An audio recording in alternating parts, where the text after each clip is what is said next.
तो जो human resource है, ह्यूमन रिसोर्स में कहते हैं कि जो ह्यूमन की एबिलिटी और स्किल को डेवलप करता है उसे ह्यूमन रिसोर्स कहा गया है।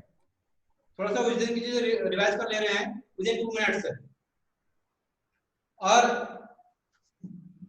जो ह्यूमन रिसोर्स डेवलपमेंट है, मैंने यहाँ पर उस दिन बताया होगा जो लोग होंगे, MHRD करके हमारा मिनिस्ट्री है, MHRD, ministry of human resource development. तो 1984 में ये बना था, 1984। अच्छा, उस दिन जो लोग जुड़े हुए थे या जिनने वो वीडियो देखा होगा, मैंने इसका एक दूसरा नाम बताया था, एजुकेशन डिपार्टमेंट। आजकल भी हम इसको एजुकेशन डिपार्टमेंट ही कहते हैं, एजुकेशन डिपार्टमेंट। स्टेट में अभी भी एजुकेशन डिपार्टमेंट ही कह देते हैं, और स्टेट में एजुकेशन डिपार्टमेंट मिनिस्ट्री या एजुकेशन मिनिस्टर। उत्तराखंड में जो एजुकेशन मिनिस्टर हैं अरविंद पांडे हैं,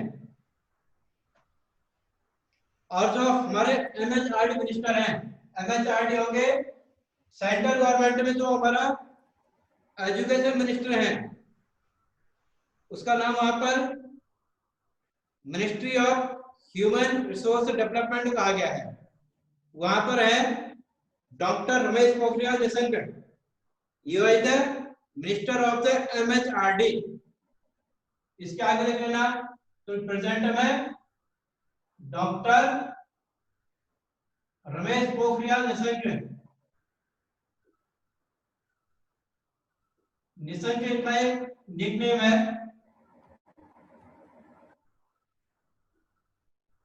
So, he is the ex-chief minister of Uttarakhand. जो उत्तराखंड के स्टूडेंट यहाँ पर हमसे जुड़े हुए हैं उनको पता होगा कि निशंक पहले हमारे उत्तराखंड के चीफ मिनिस्टर रहे हैं। चलो, अब इसके साथ साथ आज जो हमें डिस्कस करना है डेंसिटी पर। उस दिन भी थोड़ा हमने डिस्कस किया था about the density of population करके। तो density of population, population density को डिफाइन किया गया है, उन मार्क्स में डिफाइन करने के लिए आता है, तो वहां पर आपकी उन लाइन की डेफिनेशन बनेगी। उसके लिए number of the persons living in per square kilometre area, it mean square kilometre area में रहने वाले लोग कितने हैं, वहां की पॉपुलेशन कहा गया है। सर हाँ जी, ओके, ये तो हो गया हमारा पॉपुलेशन डेंसिटी। और उससे अलावा आपके यहाँ जो पॉपुलेशन डेंसिटी पूछी जाएगी, वर्ल्ड की average density of the India. तो इसका मतलब क्या हो गया, average density of population of the world.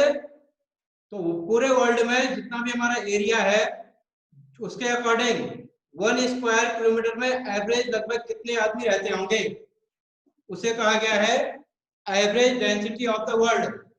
अगर आप अपनी बुक में देखेंगे तो वहां पर लिखा होगा एवरेज डेंसिटी वर्ल्ड की 51 लिखा होगा।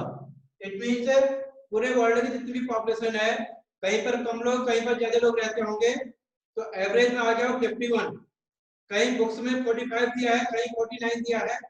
अभी जो मैं रिसेंट अपडेट देख रहा था उसमें 51 दिया गया है। अच्छा, अब इंडिया के अगर हम ये एवरेज पॉपुलेशन देखें तो 382 लिखा है। इससे पहले ये डाटा 324 लिखा हुआ था कहीं पर। सेंसस हमारे यहाँ हर 10 ईयर्स में होता है, तो वो इससे पहले जो सेंसस हुआ था 2011 में हुआ था।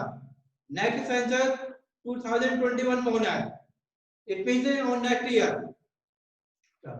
अब इंडिया की जो पॉपुलेशन डेंसिटी है, इसमें हाईएस्ट और लोएस्ट कभी पूछ सकता है, यहाँ पर नहीं पूछेगा तो इन कहीं जीके वाले क्वेश्चन में पूछा जा सकता है, या आगे आने वाले आपके कंपटीशन या क्लासेज में जरूरत पड़ सकती है इसकी। Highest population highest density of the states है, कौन से स्टेट की हाईएस्ट डेंसिटी है करके। तो स्टेट में यहाँ पर मैं देख रहा था कि बिहार इसमें हाईएस्ट डेंसिटी वाला स्टेट है, बिहार। लोएस्ट डेंसिटी इधर अरुणाचल, अरुणाचल अरुणाचल प्रदेश में लोएस्ट डेंसिटी है। तो बिहार का जो, बिहार के साथ साथ वेस्ट बंगाल है, केरला है, महाराष्ट्र है, यूपी है। These are the top 5 density states of India. जो बिहार का जो डेंसिटी का रेशियो है 1106 है, बिहार में 1106 है। इट मीन्स इतने लोग वहां क्या रहते हैं, एवरेज 1 किलोमीटर एरिया में स्टे करते हैं। और अरुणाचल प्रदेश में कितना है रेशियो, ओनली 17। इससे पहले 16 कहीं पर दिया गया था, अभी जो रिसेंट अपडेट्स मिल रहा है उसमें 17 लिखा हुआ है।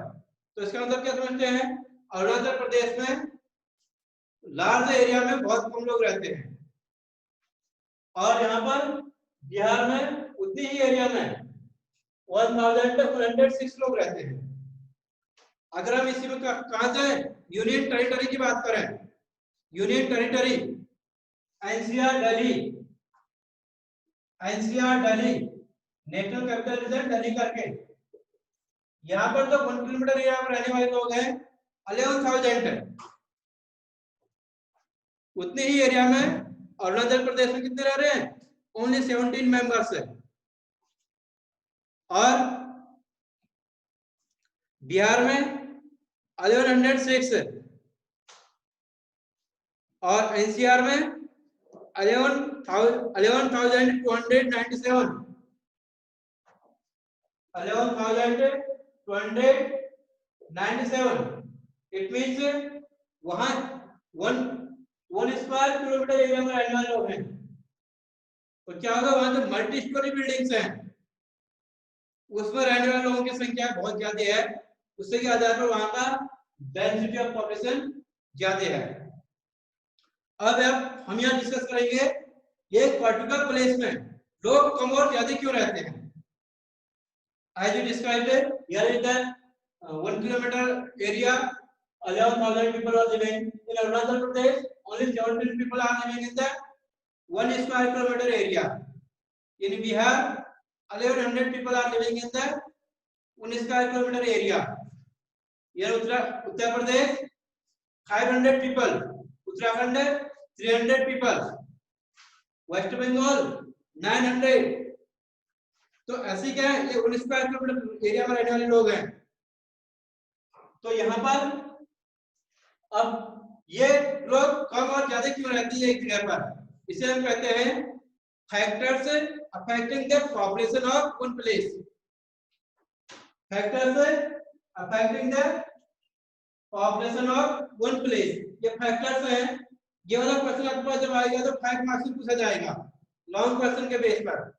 बहुत ही इजी क्वेश्चन है, आपको कुछ नहीं करना है, ये 5 टॉपिक्स लिखने हैं, इनको 1 और 2 लाइन में एक्सप्लेन कर देना है।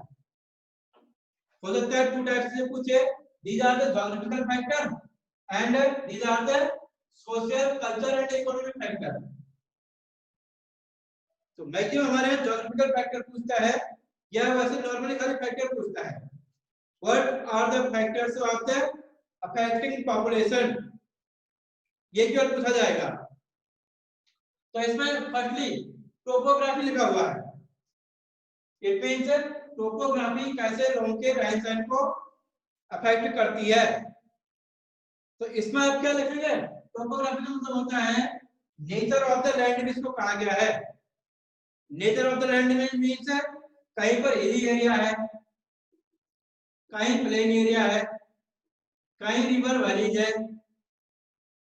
इसके लिए एक वर्ड आया है टोपोग्राफी, इसी को नेचर ऑफ द लैंड भी कह देते हैं।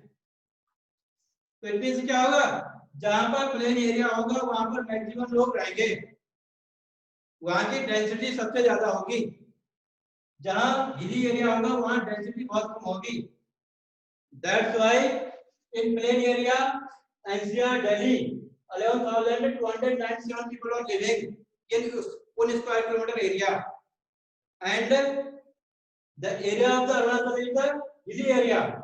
That's why there is only 17 people are living in 1 square kilometer area. ये आपको लिखना पड़ेगा इसको एक्सप्लेन करने में. Next is the climate. हम किस तरह के क्लाइमेट में रहना पसंद करते हैं?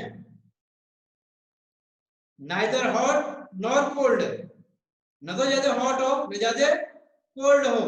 हम टेम्परेट क्लाइमेट में रहते हैं. कहाँ कैसे में रहते हैं? टेम्परेट.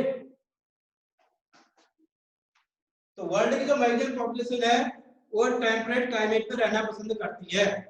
अगर आप हम देखेंगे तो मैं आपको थोड़ा सा ये ग्लोब बना करके दिखाऊं ऐसे, जिसको हम इक्वेटर मान लूं. तो यहाँ पर temperate zone, torrid zone, temperate zone और फ्रिजिड जोन, जो हमने सबसे पढ़ रखा होगा, ऐसे में डिवाइड कर दो तो ये है हमारा. तो जो हमारे रहने वाले जो एरियाज हैं, मैक्सिमम इस एरिया में लोग रहते हैं, जो मैंने सेम शेडिंग कर रखी है. इस एरिया में नहीं ज्यादा ठंडा होता है न ज्यादा गर्म होता है टेम्परेचर के हिसाब से. There is a temperate zone of the world. Maximum लोग इसी एरिया में रहते हैं, जहां हमने कहा क्लाइमेटिक पर्पस से. क्लाइमेट अगर हम देखेंगे तो अच्छा. और इसके बाद सॉइल. सॉइल कैसे चाहिए? सबसे पहले हमें लिवलीहुड के लिए हमें फूड ग्रेन चाहिए, जहां हमारी कल्टीवेशन अच्छी होगी. एग्रीकल्चर जो एरिया होगा वहां ज्यादा लोग रहते हैं, एग्रीकल्चर वाले एरिया में. The area covering with the agriculture, maximum people are living here. So जो लोग हैं गंगा यमुना के बेसिन के आसपास, इंडस रिवर के आसपास, नाइल रिवर के आसपास, अमेजन रिवर के आसपास, mostly people are living near the rivers. काहे के लिए? क्योंकि वहां पर फर्टाइल सॉइल मिल जाती है, कल्टीवेशन के लिए, एग्रीकल्चर के लिए बहुत अच्छी होती है. This is the factor of the soil. Water. Water एक ऐसी नीड है जिसके बिना हम बिल्कुल नहीं रह सकते हैं. कुछ दिन हम बिना खाए रह सकते हैं, लेकिन बिना पानी के नहीं रह सकते हैं. तो इसलिए वाटर भी एक क्या है? एसेंशियल फैक्टर है, जिसके बिना हम जीवित नहीं रह सकते हैं. तो मैक्सिमम जो हमारी ह्यूमन बीइंग जो पॉपुलेशन है या हमारी जो सिविलाइजेशन है वो रिवर बैंक से स्टार्ट हुई थी. Indus valley civilization Indus river के आसपास डेवलप हुई थी, इसलिए उसे इंडस वैली सिविलाइजेशन कहा गया. Very first human habitats were developed near the rivers. These were the Indus River, Tigris River, Nile River, Ganga river, Yamuna river. इन्हीं रिवर के आसपास था. आज भी अगर हम कहीं पर इंडस्ट्री लगाते हैं, इंडस्ट्री इस्टेब्लिश करते हैं, तो वहां पर सबसे पहले हम वाटर सोर्स देखते हैं, क्योंकि हमें क्या चाहिए? वर्कर जो है उनके लिए पानी चाहिए, मशीनरी को धोने के लिए, रॉ मटेरियल को साफ करने के लिए, सभी के लिए हमें पानी की जरूरत होती है, वाटर की जरूरत होती है. तो ऐसे क्या होगा? जहां हमें सफिशिएंट वाटर सोर्स मिलेंगे वहां हम फैक्ट्री एस्टेब्लिश करेंगे. हिली एरिया से लोग प्लेन एरिया में भी जाते हैं, क्योंकि वहां पर हमें आसानी से अर्थ के बेस में वहां पर हमें वाटर सोर्स मिल जाता है. हैंडपंप से आसानी से पानी निकल जाता है. इसलिए लोग कहां जाते हैं? प्लेन के एरिया में जाते हैं, वाटर के पर्पस से भी. Water. Next is the minerals. अब मिनरल्स क्या होंगे? मिनरल से हमें इंडस्ट्रीज को एस्टेब्लिश करने में हेल्प मिलती है. तो मिनरल से जहां ज्यादा मिनरल होंगे वहां पर ज्यादा लोग स्टे करेंगे, ज्यादा लोग अपना रहने की सोचेंगे. जहां मिनरल्स मिलेंगे, चाहे वो किसी भी प्रकार के मिनरल्स हो. आप जैसे एक इंडिया में जहां पूरे वर्ल्ड में मिनरल्स की लोकेशन जहां जहां देखेंगे उसके आसपास तो हमें पॉपुलेटेड एरिया मिलेगा, क्योंकि लोग क्या है, हमारी डिफरेंट जो एक्टिविटीज है मिनरल पर डिपेंड है. आप और हम एक दूसरे से कनेक्ट हुए हैं, ये भी कहीं किसी मिनरल के कारण हुए हैं. Minerals and metals. आप जो लिखने पढ़ने में यूज करते हैं वो भी कहीं कहीं क्या है, मिनरल्स और मेटल्स से बने हुए हैं। इसलिए क्या है, minerals and metals are the हमारे बेसिक लाइफ के पार्ट हैं, आप ये मान सकते हैं। इसलिए क्या होगा, जहां पे मिनरल्स होंगे वहां पर आपको पॉपुलेटेड एरिया मिलेगा। छोटा नागपुर प्लेटू कहते हैं, it is the store house of the minerals. जहां पर हमारी टिस्को लगी है झारखंड के पास, वहां मैक्सिमम लोग रहते होंगे, क्यों, वहां पर मिनरल्स हैं, आयरन ओर है। ऐसे जहां भी वर्ल्ड में देखेंगे, चाहे कोल की माइन हो चाहे अदर माइंस हो, वहां पर हमें पॉपुलेटेड एरिया मिलेगा। These are the geographical factors. Now we are going to discuss about the social, cultural, economic and political factors. अब इनके बारे में डिस्कस कर लेते हैं। Social means society. हर आदमी क्या करता है, अपनी सोसाइटी में रहना पसंद करता है। अगर कोई हिंदू है तो हिंदू सोसाइटी में रहना पसंद करेगा।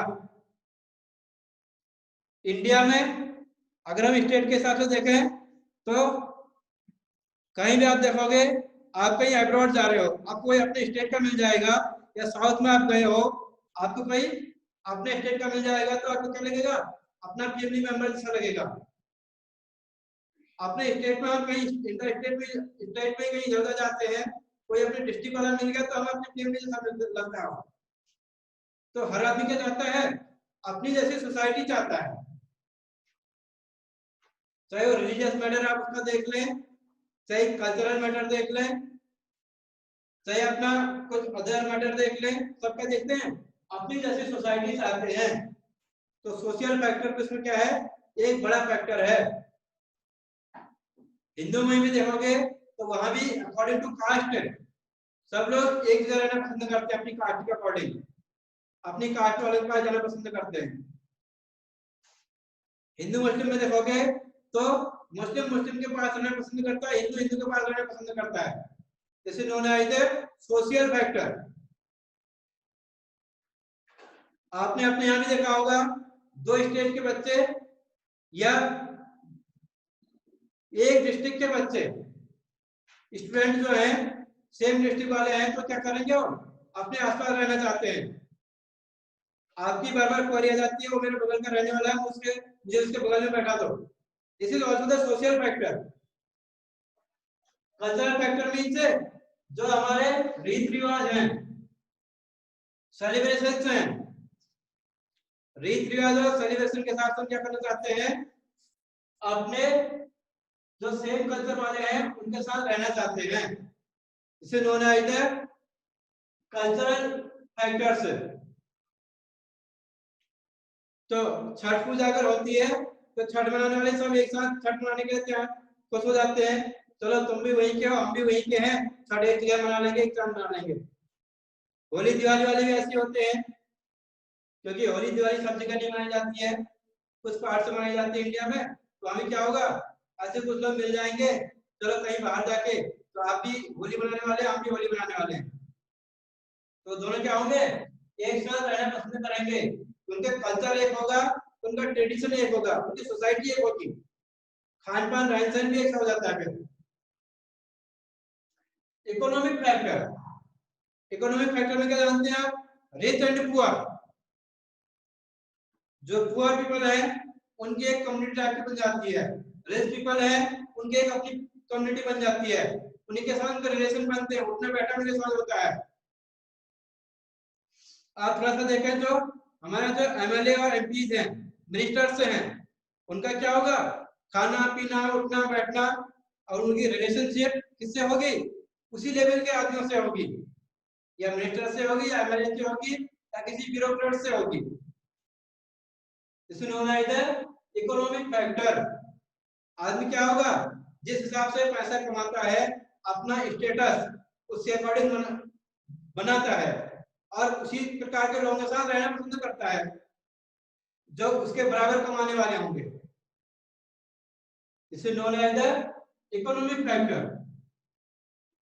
अब दूसरा इकोनॉमिक फैक्टर यह है कि आदमी को जहां पैसा कमाने का चांस मिलेगा, आदमी वहां जाएगा। जहां से लगेगा कि मैं यहाँ से अर्निंग कर सकता हूँ, पैसे कमाने के पर्पज से इधर उधर जाएगा, ये भी क्या हो जाएगा हमारा इकोनॉमिक फैक्टर में आ जाएगा। Last one is political factor. Political factor हम कह सकते हैं कि हमारा जो गवर्नमेंट है इसके डिफरेंट कैटेगरीज हैं, उसमें डेमोक्रेसी, ऑटोक्रेसी, मोनार्की और other forms of the government, अलग अलग तरह की गवर्नमेंट हमारा देखने को मिलती है। तो उसमें से हमें क्या करना है, जो पॉलिटिकल स्टेबिलिटी जहां पर मिलेगी, जहां पर पूरी डेमोक्रेसी होगी, वहां क्या होगा, लोग ज्यादा रहना पसंद करते हैं। मैं आपको छोटा सा एग्जांपल दूं तो जिस कंट्री में गवर्नमेंट स्टेब्लिश नहीं हो पाती है या वहां डेमोक्रेसी नहीं है, वहां लोग सुरक्षित नहीं है, आतंकवादी एक्टिविटीज वहां पर ज्यादा होती हैं,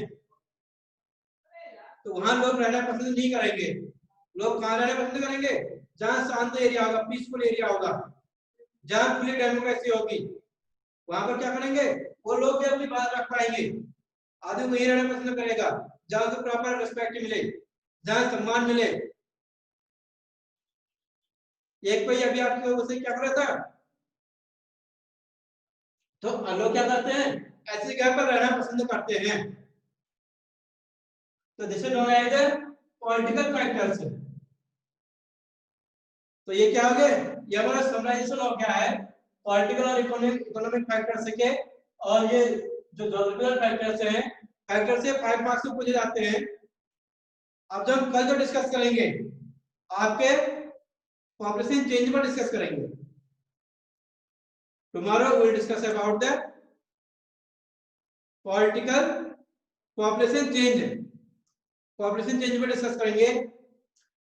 अच्छा, अगर किसी की विशेष क्वेरी है तो वो अपने नाम, आपके बगल में एक सिंबल आता है हैंड रेज का, हैंड रेज वाला सिंबल आपको कहीं कोई क्वेरी है तो आप पूछ सकते हैं with the symbol of the hand raise.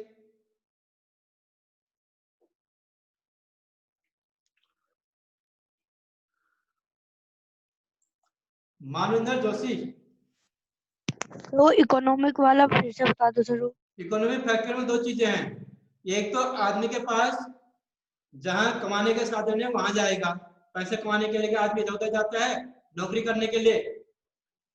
एक आदमी को इंडिया में 50,000 सैलरी मिलती है और उसको अमेरिका में उसको 150,000 मिलेगी, 1,50,000 है, तो कहां जाना पसंद करेगा, अमेरिका जाना पसंद करेगा वो। एक फैक्टर ये है। दूसरा उसमें एक फैक्टर है कि जो एक आदमी की 1 लाख सैलरी है और एक की है 10,000 सैलरी है। 1 लाख जिसकी सैलरी है वो 10,000 के साथ उठना बैठना, अपना जो डेली लाइफ है उसको व्यतीत करना पसंद नहीं करता है। वो 1 लाख जिसकी सैलरी होगी उसके साथ रहना खाना पसंद करेगा। यह है economic factor. Okay, anybody else?